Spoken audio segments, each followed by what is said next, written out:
Want to share your hotspot but don't want others to know your main Wi-Fi password?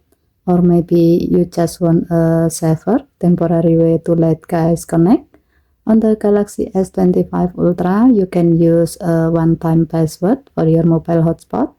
This password changes every time you turn on hotspot, so guys only get temporary access.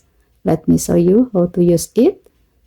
Go to setting, swipe down from the top right corner of the screen to open up the quick settings panel, and then tap setting icon, tap connection, tap mobile hotspot and tethering, tap mobile hotspot, turn it on, scroll down the screen, turn on one-time password, tap one-time password again to view it, share the password with your guys, or you can tap QR code so they can scan it.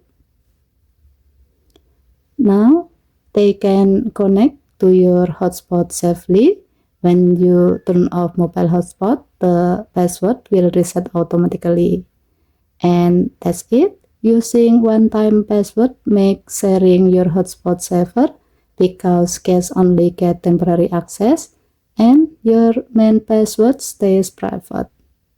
Okay, thank you for watching. Please help to like and subscribe. Have a nice day.